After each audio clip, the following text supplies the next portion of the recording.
Good morning, students. Today I will discuss about next third book. This is the name of biology.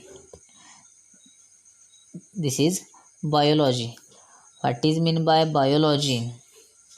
ह्या बायोलॉजीलाच आपण काय म्हणतोय मराठीतून? त्याला म्हणतो आपण जीवशास्त्र. काय म्हणतो या? जीवशास्त्र. आता ह्या in this biology word, this bio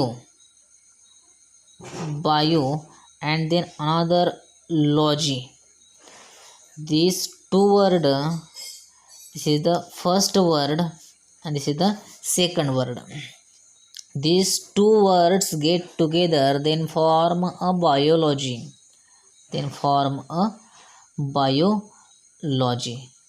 This bio means जीव and then another word logy means शास्त्र.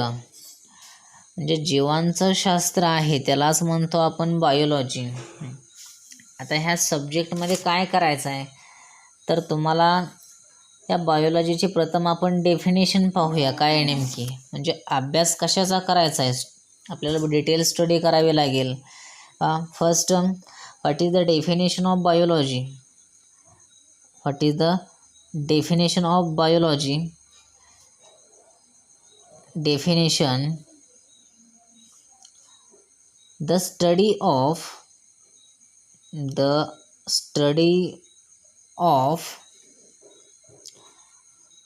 living organism,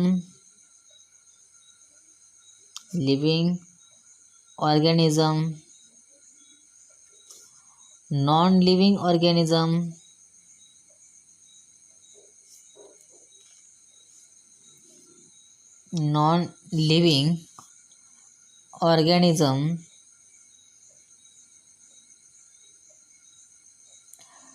or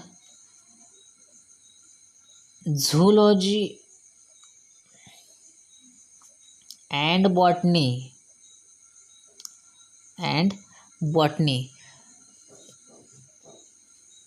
is called biology.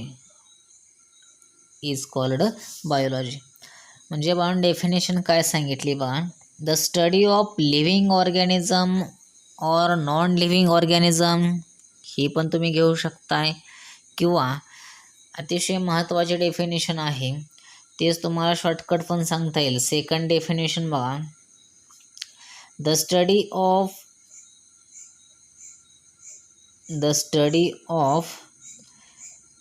zoology and botany is called as biology. म्हणजे बाबा आपल्याला अभ्यास कोणाचा करायचा आहे? झूलॉजी अँड बॉटनीचा अभ्यास करायचा आहे. हे दोन शब्द कधी तुम्ही पहिल्यांदा स्टार्टलाच या ठिकाणी पाहिलेले आहेत. मग what is mean by zoology and what is mean by botany. Zoology कशाला म्हणतो याचं मराठी मिनिंग काय आहे आणि बॉटनी यांचं मराठी मिनिंग काय आहे? झूलॉजीलाच आपण म्हणतो या प्राणीशास्त्र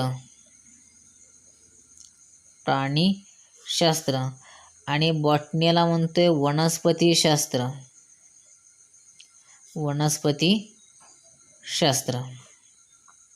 या दोघांचा अभ्यास आपल्याला एकाच बायोलॉजीमध्ये करायचा आहे. Then in this zoology and then botany, and then another words botany get together then form a one word. This is the name of biology. Right? And your 11th standards are present in this biology subject. Right? म्हणजे बानो आपल्याला 11th स्टँडर्डमध्ये हा कोणता subject चे study करायचे आहे तर त्याचं नाव आहे बायोलॉजी. आता ह्या बायोलॉजीमध्ये नेमकं काय शिकायचं आहे तुम्हाला? ह्या बायोलॉजीमध्ये तुम्हाला प्राणीशास्त्र आणि वनस्पतीशास्त्र या दोघांचा अभ्यास करायचा आहे तुम्हाला. मग ह्या प्राणीशास्त्र आणि वनस्पतीशास्त्र ह्यांच्यामध्ये तुम्हाला काही चॅप्टर दिलेले आहेत, त्या चॅप्टरचा डिटेल अभ्यास करणं गरजेचं आहे. त्याच्यामध्ये फर्स्ट बघूया, ह्याच्यामध्ये बायोलॉजीमध्ये तुम्हाला कोणकोणते चॅप्टरचा स्टडी करायचा आहे. First chapter, this is the name of living world content. First contents, this is the name of living words.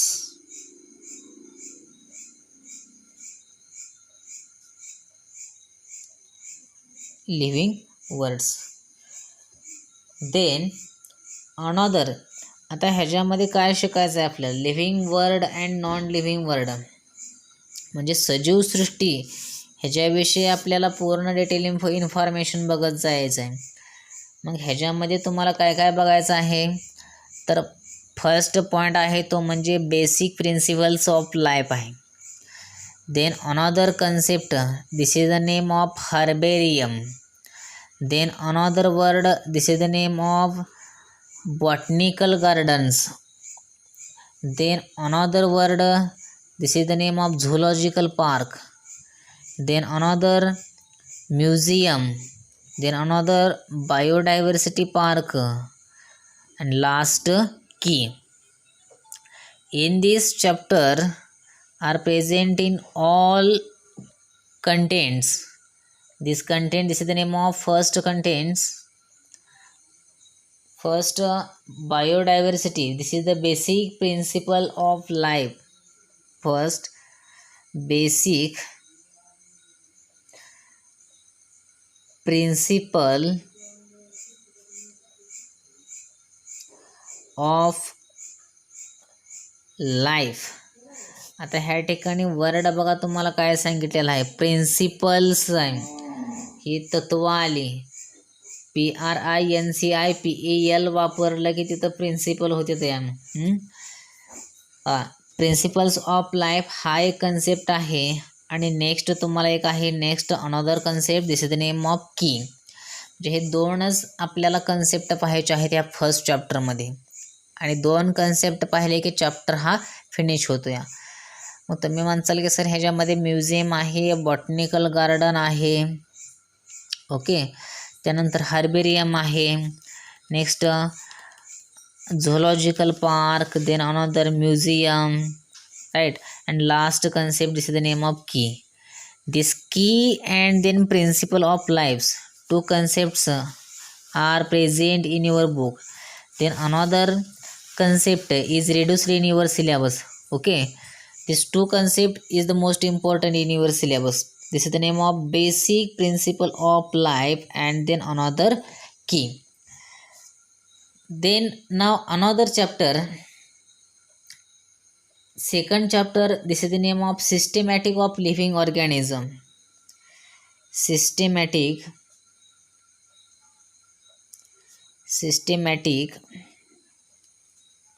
of living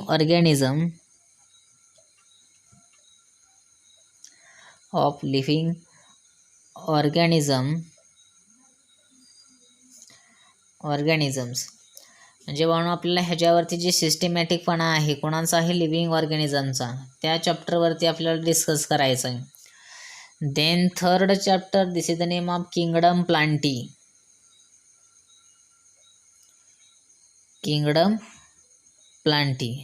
तुम्हाला ह्या पूर्ण चॅप्टरमध्ये जो रेड्यूस झालेला सिलेबस आहे तो आपण चॅप्टर टीच करत असताना सर्व तुम्हाला डिटेल दिली जाईल.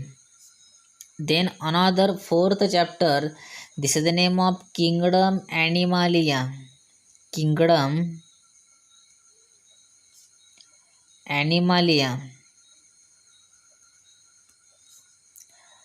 Then fifth chapter, this is the name of cell structure and organization. Cell structure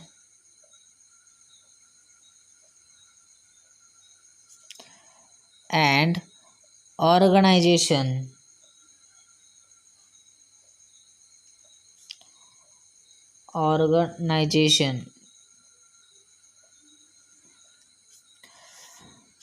Then sixth chapter, biomolecules.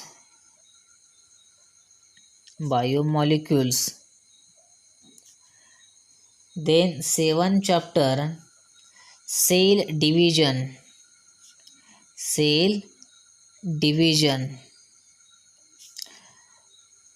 And last chapter, plant tissue and anatomy. Plant tissue and anatomy.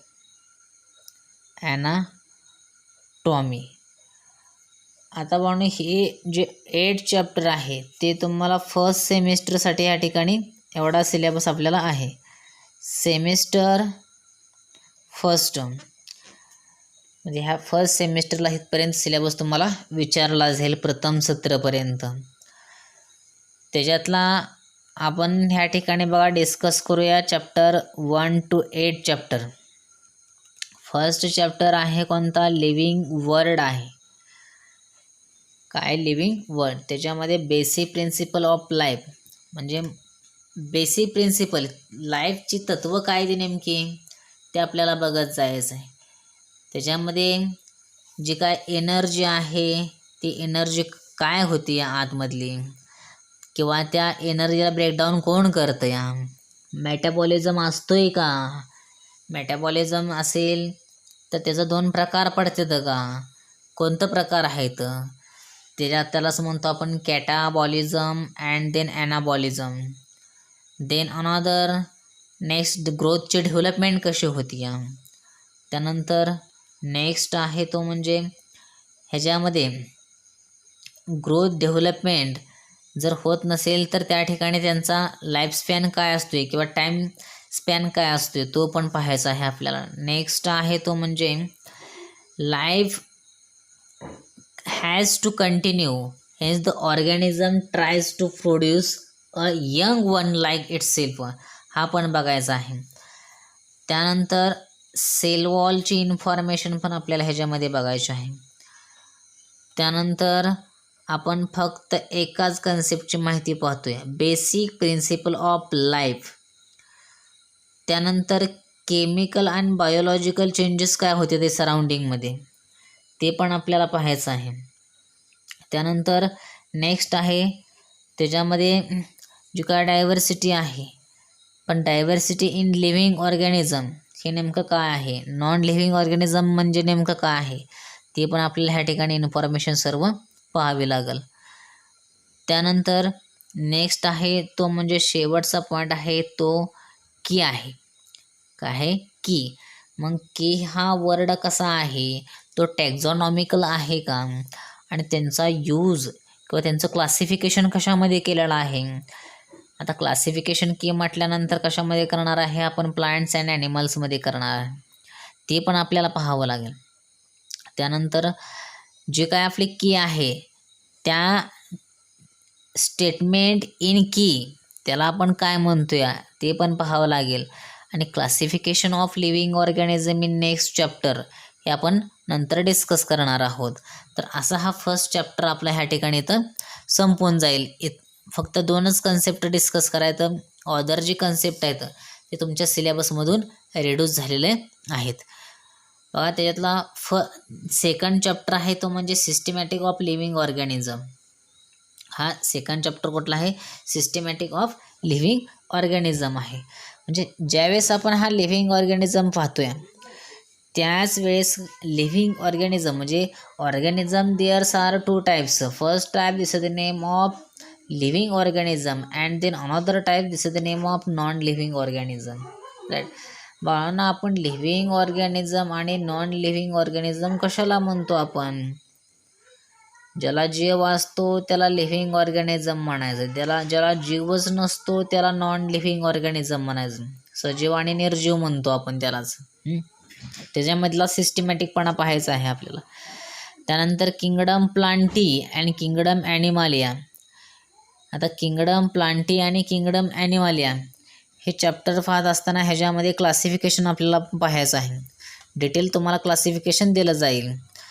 त्यानंतर next आहे ते म्हणजे sale structure and organisation.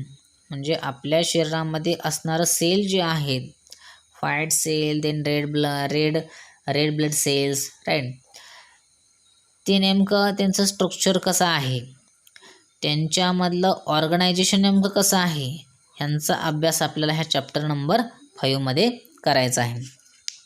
त्यानंतर next बघा, biomolecules. बघा ह्या ठिकाणी काय सांगितले, बायोमॉलिक्युल्स. पुन्हा ह्या ठिकाणी जे काय लहान लहान जीव आहेत ह्यांच्याविषयी पण आपल्याला इन्फॉर्मेशन घेत जायचे. त्यानंतर सेल डिव्हिजन, म्हणजे आता ह्या ठिकाणी आपण सेल स्ट्रक्चर पाहिलं, आता ह्याच्यामध्ये काय पाहायचं आहे, सेल डिव्हिजन पाहायचं आहे. काय पाहणार आहोत आपण, डिव्हिजन. नेमकं डिव्हिजन काय आहे, डिव्हिजन कसं होतं या one pole to another pole, ह्याच्यामध्ये काय नेमका फरक आहे तो आपल्याला ह्यांची इन्फॉर्मेशन ह्या ठिकाणी पाहायचा जायचं आहे. हा जो चॅप्टर आहे, चॅप्टर नंबर 7 सेल डिव्हिजन, तुम्ही इयत्ता 10वीमध्ये शिकलेला आहे. जसा इयत्ता 10वीमध्ये शिकलेला आहे तसाच चॅप्टर तुम्हाला 11वीला टाकलेला आहे. थोडासा चेंजेस आहे. त्यानंतर नेक्स्ट फर्स्ट सेमिस्टरमधला लास्ट चॅप्टर आहे plant tissue and then anatomy. हा पण चॅप्टर तुम्हाला खूप सोपा आहे. प्लांट टिश्यू म्हणजे TS आपल्याला घ्यायचं आहे. मोनोकॉट, डायकॉट हे जे सिस्टीम आहे ते पण आपल्याला ह्याच्यामध्ये बघायचे आहे. त्यालाच म्हणतो आपण प्लांट टिश्यू अँड ॲनाटॉमी. तर असे हे आपल्याला काय फर्स्ट सेमिस्टरमधला एवढा 1 2 3 4 5 6 7 8 असे 8 चॅप्टर आपल्याला डिस्कस करावे लागतील. त्यातला पहिला चॅप्टर आहे तो आपण नेक्स्ट लेक्चरला पाहूया.